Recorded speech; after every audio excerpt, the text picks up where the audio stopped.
Insta influencer. இவர் நம்ம எல்லாரையுமே சிரிக்க வச்சுருக்காரு. இவரை பார்த்து சிரிக்காத ஆளே இருக்க முடியாது. ஏன்னா அவ்வளோ சிரிப்பு மூட்டுவார். ஏன்னா அவ்வளோ ஒரு வீடியோஸ் பண்ணியிருக்காரு. அப்படிப்பட்ட ஒரு ஆள், நம்ம எல்லாரையும் சிரிக்க வச்ச ஒரு ஆள் இன்றைக்கி இல்லை. இவருக்கு என்ன ஆச்சுன்னு பார்த்தீங்கன்னா, பைக்கில் போகிறப்போ டிவைடரில் மோதி இறந்துட்டார். ஸோ இவருக்காக நம்ம கொஞ்ச நேரமாச்சு கடவுள்கிட்ட நம்ம பிரார்த்தனை பண்ணுவோம். நெக்ஸ்ட்டு இன்னொன்று நான் பேச வேண்டியது என்னென்னு பார்த்தீங்கன்னா, பைக்கில் ஸ்பீடாக போகாதீங்க.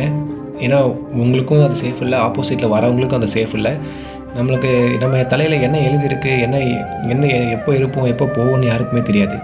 ஸோ இருக்கிற வரைக்கும் எல்லோரையும் சந்தோஷமாக வச்சுப்போம். 8078 ஃபாலோவர்ஸை சிரிக்க வச்ச ஒரு ஆள் இன்றைக்கி இல்லை. ஸோ இதனால் என்ன சொல்ல வரேன்னா, இதுக்கப்புறமாச்சு பைக்கில் போகிறவங்க தயவு செஞ்சு கொஞ்சம் சேஃபாக போங்க. இது நான் எல்லாருக்காகவும் தான் சொல்கிறேன்.